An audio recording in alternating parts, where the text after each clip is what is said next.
Hi hello ನಮಸ್ಕಾರ ಸ್ನೇಹಿತರೆ. ಕೊನೆಗೂ ಕೂಡ ಇಲ್ಲಿ ರಾಘು ಮತ್ತು ಝಾನ್ಸಿಯನ್ನು ದೂರ ಮಾಡಬೇಕು ಅಂತ ಇಲ್ಲಿ ತುಳಸಿ ಅವರ ಮಗ ಒಂದು ದೊಡ್ಡ ಅನಾಹುತನೆ ಮಾಡೋಕ್ಕೆ ಮುಂದಾಗಿದ್ದಾನೆ. ರಾಘು ಮೇಲೆ ಅಟ್ಯಾಕ್ ಮಾಡೋಕ್ಕೆ ಹೋದಂಥ ಪ್ರಣವ ಝಾನ್ಸಿ ಮೇಲೆ ಗುರಿ ಇಟ್ಟಿದ್ದಾನೆ. ಏನಪ್ಪ ಇದು, ಏನು ಟ್ವಿಸ್ಟು, ಇದು ಎಲ್ಲವನ್ನ ಕೂಡ ತಿಳ್ಕೋಬೇಕು ಅಂದರೆ ಈಗಲೇ ನಮ್ಮ ಈ ಚಾನಲ್ನ ಸಬ್ಸ್ಕ್ರೈಬ್ ಮಾಡಿ, ಹಾಗೆ ಈ ಒಂದು ವಿಡಿಯೋವನ್ನು ಪೂರ್ತಿಯಾಗಿ ನೋಡೋದನ್ನು ಯಾವುದೇ ಕಾರಣಕ್ಕೂ ಕೂಡ ಮರಿಬೇಡಿ.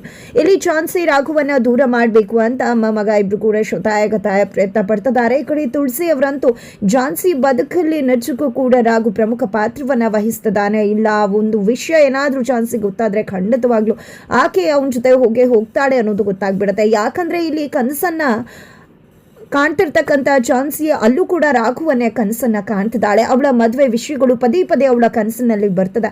ಜೊತೆಗೆ ಈ ಬಾರಿ ಅಂತೂ ಇನ್ನೇನು ರಾಘುವಿನ ಮುಖ ಕ್ಲಿಯರ್ ಆಗೇ ಬಿಡಬೇಕಿತ್ತು. ಅಷ್ಟರಲ್ಲಿ ರಾಘುನೇ ಕಾಲ್ ಮಾಡಿ ಅದನ್ನು ಎಡ್ವರ್ಟ್ ಮಾಡ್ಕೊಂಡಿದ್ರು. ಹಾಗಾಗಿ ಕಣ್ಣು ಮುಂದೆ ಬರಬೇಕಾಗಿದ್ದಂತಹ ರಾಘು ಸ್ವಲ್ಪದ್ರಲ್ಲಿ ಮಿಸ್ ಆಗ್ತಾರೆ. ಈ ಒಂದು ವಿಷಯವನ್ನ ತುಳಸಿ ಹತ್ರ ಕೂಡ ಝಾನ್ಸಿ ಹೇಳ್ತಾಳೆ. ಆ ಒಂದು ವಿಷಯ ಕೇಳ್ತಿದ್ದಾಗೆ ತುಳಸಿ ಅವರಿಗೆ ಭಯ ಶುರುವಾಗುತ್ತೆ. ಇಲ್ಲಿ ಝಾನ್ಸಿಗೆ ಎಷ್ಟೇ ಹೇಳಿದ್ರು ಕೂಡ ಆ ಒಂದು ವಿಷಯದ ಬಗ್ಗೆ ಆಕೆ ತಲೆ ಕೆಡಿಸ್ಕೊಳ್ಳೋದನ್ನ ನಿಲ್ಲಿಸ್ತಿಲ್ಲ.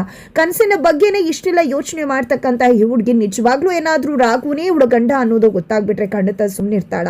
ಇಲ್ಲ, ಖಂಡಿತ ಸಾಧ್ಯ ಇಲ್ಲ. ನನ್ನ ಪ್ಲಾನ್ ಎಲ್ಲ ಉಲ್ಟಾ ಹೊಡಿಯುತ್ತೆ. ಯಾವುದೇ ಕಾರಣಕ್ಕೂ ಅದು ಕೂಡ್ದು ಅಂದ್ರೆ ಇವಳಿಗೆ ಹಳೇದು ಯಾವುದು ನೆನಪಾಗಬಾರ್ದು. ಜೊತೆಗೆ ರಾಘು ಇವಳ ಜೊತೆಯಲ್ಲಿ ಇರಬಾರ್ದು ಅಂತ ಹೇಳಿ ತುಳಸಿ ಅವರು ಪ್ಲಾನ್ ಮಾಡ್ಕೋತಾರ.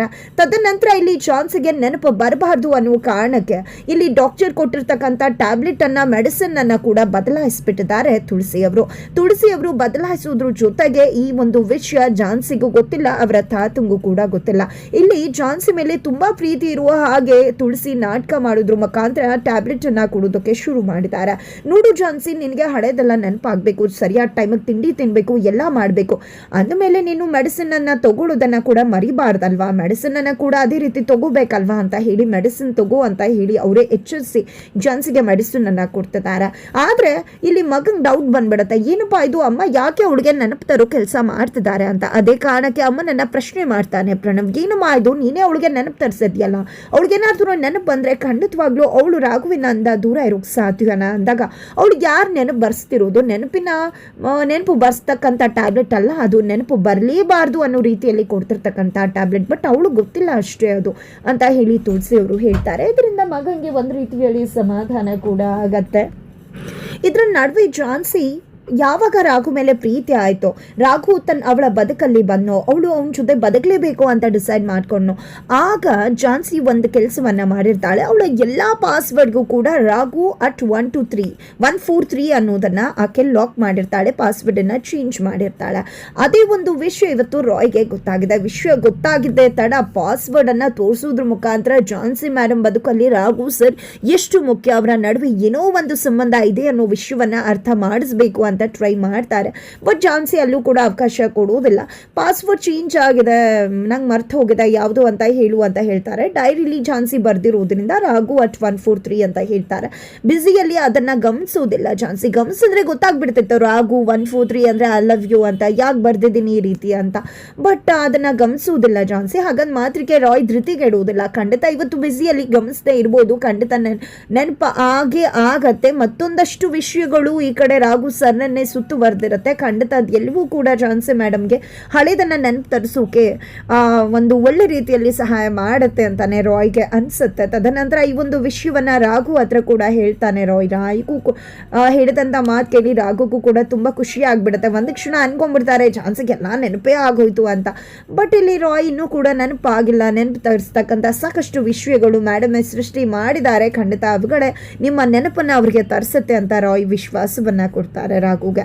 ತದನಂತರ ಇಲ್ಲಿ ಪ್ರಣವ್ ಝಾನ್ಸಿ ಮೆಟ್ಲಿಂದ ಬರಬೇಕಿದ್ರೆ ಝಾನ್ಸಿಯನ್ನು ಬೀಳಿಸೋದು, ಅವಳನ್ನು ಇಟ್ಕೊಳ್ಳೋ ಪ್ರಯತ್ನ ಮಾಡೋದು, ಅದ್ರ ಮುಖಾಂತರ ಹತ್ರ ಆಗೋದು ಅಂತೆಲ್ಲ ಪ್ಲಾನ್ ಮಾಡ್ತಾರೆ. ಅದೇ ಕಾರಣಕ್ಕೆ ಆ ಒಂದು ಮ್ಯಾಟನ್ನು ಇಟ್ಟು ಅದಕ್ಕೆ ಸರಿಯಾಗಿ ಆ ಮನೇಲಿ ಕೆಲಸ ಮಾಡ್ತಕ್ಕಂಥ ಸರ್ವೆಂಟ್ ಅವರು ರಾಗಿಯನ್ನು ಕೂಡ ಚೆಲ್ಬಿಡ್ತಾರೆ.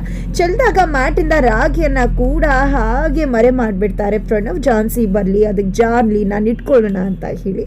ಇತ್ತ ಕಡೆ ಪಲ್ಲವಿ ಅಪ್ಪನ ಮನೆಗೆ ಹೋಗಿ ಅಲ್ಲಿಂದ ತನ್ನ ಗಂಡನ ಜೊತೆ ಗೋವಾಗೆ ಹೋಗೋ ಪ್ಲಾನ್ ಮಾಡ್ಕೊಂಡಿದ್ದಾಳೆ. ಬಟ್ ಇಲ್ಲಿ ಅನಿತಾಗೆ ವಿಷಯ ಗೊತ್ತಾಗಿದೆ. ಹಾಗಾಗಿ ಅಣ್ಣ ಗೋವಾಗ ಹೋಗ್ತಿದ್ದಾಗೆ ಪಲ್ಲವಿನ ಅಪ್ಪನ ಮನೆ ಕಳಿಸ್ಬಾರ್ದು ಅಂತ ಸೂಪರ್ ಪ್ಲಾನ್ ಮಾಡ್ತಾಳೆ. ಅದೇ ಒಂದು ಪ್ಲಾನಿನ ಒಂದು ಪ್ರಯತ್ನವಾಗಿ ಅವರ ಮನೆಯಲ್ಲಿ ಕೆಲಸ ಮಾಡ್ತಾ ಇರ್ತಕ್ಕಂಥ ಹುಡುಗಿ ಅರ್ಜೆಂಟಾಗಿ ನಾನು ಊರಿಗೆ ಹೋಗಬೇಕಾಗಿದೆ, ಅಪ್ಪಂಗೆ ಹುಷಾರಿಲ್ಲ ಅಂತ ಹೇಳಿ ಹೊರಡೋಕೆ ಸಿದ್ಧವಾಗ್ತಾಳೆ. ಈ ಕಡೆ ಅಮ್ಮ ಹೇಗೆ ಸಾಧ್ಯ ಆಗುತ್ತೆ, ಅವಳು ಹೋಗ್ಬಿಟ್ರೆ ನಾನು ಹಾಸ್ಪಿಟಲ್ಗೆ ಹೋಗಬೇಕು.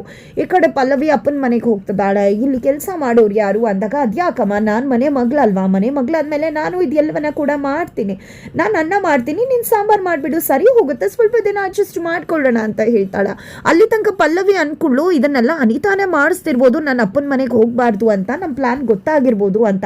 ಬಟ್ ಯಾವಾಗ ಅನಿತಾ ಈ ರೀತಿ ಮಾತಾಡ್ತಾಳೋ ಪಲ್ಲವಿಗೆ ಆ ರೀತಿ ಅನ್ಸೋದಿಲ್ಲ. ಖಂಡಿತವಾಗ್ಲೂ ಕೂಡ ಇವಳಿಗೆ ನಮ್ಮ ಪ್ಲಾನ್ ಗೊತ್ತಿಲ್ಲ ಪಾಪ, ಅದಕ್ಕೆ ನನ್ನ ಅಪ್ಪನ ಮನೆಗೆ ಹೋಗೋದಕ್ಕೆ ಬಿಡ್ತಿದ್ದಾಳೆ ಅಂತ.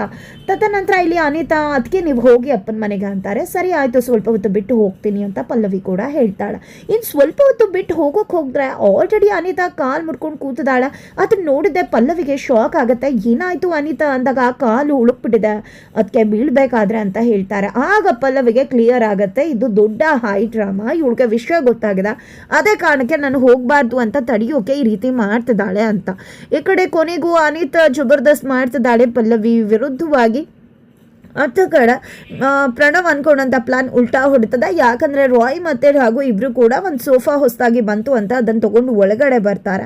ಆ ಕಡೆ ಜಾನ್ಸಿ ಮೆಟ್ಲಿಂದ ಇಳಿತಿದ್ದಾಳೆ, ಮ್ಯಾಟ್ ಮೇಲೆ ಬರ್ತಿದ್ದಾಗೆ ರಾಗಿ ಮ್ಯಾಟಿಂದ ಹಾಕಿ ಜಾರಿ ಬೀಳಬೇಕಾದ್ರೆ ಇಲ್ಲಿ ರಾಘು ಪ್ರಣವ್ನ ತಳ್ಳಿದ, ಅವರೇ ಹೋಗಿ ಇಟ್ಕೊಂಡಿದ್ದೆ ಕಣ್ಣ ಸಲಿಗೆ ಆಗ್ತದೆ. ಹಾಗೆ ರಾಘು ಬಿಡೋ ನನ್ನ ಅಂದ ತಕ್ಷಣ ಹಾಗೆ ಡಬ್ಬಂದ ಬಿಟ್ಬಿಡ್ತಾನೆ. ಬಿಡು ಅಂದರೆ ಬಿಟ್ಬಿಡೋದು, ಸೊಂಟ ಹೊಟ್ಟೋಯ್ತಲ್ಲ ನನಗೆ ಅಂತ ಹೇಳಿ ಜಾನ್ಸಿ ಹೇಳ್ತಾಳೆ. ತದನಂತರ ಈ ಕಡೆ ಸೊಂಟಕ್ಕೆ ತುಂಬಾನೇ ನೋವಾಗಿದೆ ಜಾನ್ಸಿಗೆ. ತುಳಸಿಯವರು ಯಾಕಮ್ಮ ರಾಘುವನ್ನ ಇಲ್ಲಿಂದ ಕಳಿಸ್ಬಿಡು ಅಂತ ಹೇಳ್ತಿದ್ದಾರೆ. ಬಟ್ ಜಾನ್ಸಿ ನಂದೇ ತಪ್ಪಿದ್ದು, ರಾಘುದೇನಲ್ಲ ಅಂತ ಹೇಳ್ತಾರೆ. ಇಲ್ಲ, ರಾಘು ಇವಳ ಜೊತೆ ಇದ್ರೆ ಖಂಡಿತವಾಗ್ಲೂ ಇವರಿಬ್ರು ಒಂದಾಗ್ಬಿಡ್ತಾರೆ. ಇಲ್ಲ, ರಾಘುನ ಅವಳ ಬದುಕಿಂದ ಆಚೆ ನಾನು ದಬ್ಲೇಬೇಕು ಅಂತ ಡಿಸೈಡ್ ಮಾಡ್ಕೊಂಡಂತಹ ತುಳಸಿ ಹೋಗಿದ್ದೆ ರಾಘು ಹತ್ರ ಮಾತನಾಡ್ತಾರೆ. ನೋಡು ರಾಘು, ನೀನು ಜಾನ್ಸಿ ಬದುಕಲ್ಲಿ ಯಾವುದೇ ಕಾರಣಕ್ಕೂ ಇರಬಾರ್ದು, ನೀನು ಹೊರಟೋಗ್ಬೇಕು, ಎಷ್ಟು ದುಡ್ಡು ಬೇಕಿದ್ರೆ ಕೊಡು, ದುಡ್ಡಿಗೆ ಸೋಲ್ದೇ ಇರೋರು ಯಾರಿದ್ದಾರೆ ತೆಗೆದುಕೊಂಡ್ಬಿಡು, ನಿನ್ಗೆ ಎಷ್ಟು ಬೇಕು ಅಂತ ಹೇಳಿ ಬ್ಲಾಂಕ್ ಚೆಕ್ಕನ್ನು ಕೊಡ್ತಾರೆ. ಅದರಲ್ಲಿ ಜಾನ್ಸಿ ಅಂತ ಬರೆದಿರ್ತಾರೆ ರಾಘು. ಏನಿದು ಜಾನ್ಸಿ ಅಂತ ಯಾಕೆ ಬರೆದಿದ್ಯಾ ಅಂದಾಗ, ಜಾನ್ಸಿ ಮೇಡಮ್ಗೆ ಬೆಲೆನೇ ಕಟ್ಟೋಕ್ಕಾಗೋದಿಲ್ಲ, ಜಾನ್ಸಿ ಮೇಡಮ್ ಗಂಡ ನಾನು, ನನ್ನ ಹೆಂಡತಿ ಅವರು, ಅಂದಮೇಲೆ ನಾನು ಅವ್ರ ಬಿಟ್ಕೊಡೋ ಮಾತೇ ಇಲ್ಲ ಅಂತ. ಯಾವ ಸಿಮೆ ಗಂಡ ನೀನು, ಡಿವೋರ್ಸ್ ಆಗಿದೆ ನಿಂದು, ನೀವಿಬ್ರು ಯಾವುದೇ ಕಾರಣಕ್ಕೂ ಒಂದಾಗಬಾರ್ದು ಅಂದಾಗ, ನಿಮ್ಗೆ ಯಾಕೆ ಈ ರೀತಿ, ನಾನು ಮೊದಲಿಂದ ಅಬ್ಸರ್ವ್ ಮಾಡ್ತಿದ್ದೀನಿ, ನಾನು ಜಾನ್ಸಿ ಮೇಡಮ್ ಜೊತೆಯಾಗಿರೋದಕ್ಕೆ ಬಿಡ್ತಿಲ್ಲ, ನೀವು ಏನೇ ಮಾಡಿದ್ರು ಕೂಡ ನನ್ನ ಜಾನ್ಸಿಯನ್ನು ನಾನು ಪಡ್ಕೋತೀನಿ ಅಂತ ಹೇಳಿ ರಾಘು ಹೋಗ್ತಾನೆ. ಇತ್ತ ಕಡೆ ಪ್ರಣವ್ ಇಲ್ಲ, ರಾಘುನೇ ಅವಳ ಬದುಕಿಂದ ಹೊರಗಡೆ ದಬ್ಬಬೇಕು ಅಂದ್ರೆ ಅವನ ಕಥೆಯನ್ನೇ ಮುಗಿಸ್ಬಿಡ್ಬೇಕು ಅಂತ ಅನ್ಕೋತಾನೆ. ಅದೇ ಕಾರಣಕ್ಕೆ ರಾಘುವಿನ ಕಾರ್ಗೆ ಆಕ್ಸಿಡೆಂಟ್ ಮಾಡ್ಲಿಕ್ಕೆ ಅಂತ ರೌಡಿಗಳಿಗೆ ಹೇಳ್ತಾರೆ. ರೌಡಿಗಳು ಕೂಡ ಇಲ್ಲಿ ರಾಘು ಕಾರನ್ನ ಆಕ್ಸಿಡೆಂಟ್ ಮಾಡೋ ಬದಲಾಗಿ ಜಾನ್ಸಿ ಕಾರಿನ ಮೇಲೆ ಆಕ್ಸಿಡೆಂಟ್ ಮಾಡೋದಕ್ಕೆ ಮುಂದಾಗ್ತಾರೆ. ಬಿಕಾಸ್ ಇಲ್ಲಿ ಪ್ರಣವನ್ನ ಮಿಸ್ಅಂಡರ್ಸ್ಟ್ಯಾಂಡ್ ಮಾಡ್ಕೋತಾರೆ ರೌಡಿಗಳು ಅಂತ ಹೇಳ್ಬೋದು. ರಾಘು ಕಾರ್ ಹೋಗ್ತಿದ್ದಾಗೆ ಹಿಂದೆ ಇರೋ ಜಾನ್ಸಿ ಕಾರ್ ಮೇಲೆ ಅಟ್ಯಾಕ್ ಮಾಡ್ತಾರೆ. ಕೊನೆಗೂ ಪ್ರಣವ್ ಮಾಡಿದ ಎಡ್ವರ್ಟಿಂದ ಇಲ್ಲಿ ಜಾನ್ಸಿ ಮತ್ತೆ ಆಕ್ಸಿಡೆಂಟ್ಗೆ ಒಳಗಾಗಿ ಎಲ್ಲ ಹಳೆ ನೆನಪುಗಳು ಕೂಡ ವಾಪಸ್ ಬರ್ತಾವ ಅನ್ನೋದನ್ನ ಕಾದು ನೋಡ್ಬೇಕಾಗಿದೆ. ಜೊತೆಗೆ ಅತ್ತ ಕಡೆ ತುಳಸಿಯ ಕಪ್ಪಿ ಮುಷ್ಟಿಯಲ್ಲಿ ಇರ್ತಕ್ಕಂಥ ಜಾನ್ಸಿಯ ಅಮ್ಮನನ್ನ ಕೂಡ ಕಾಪಾಡಿಕೊಂಡು ರಾಘು ಜಾನ್ಸಿಗೆ ಒಪ್ಪಿಸ್ತಾರ ಅನ್ನೋದನ್ನ ಕೂಡ ಕಾದು ನೋಡ್ಬೇಕಾಗಿದೆ.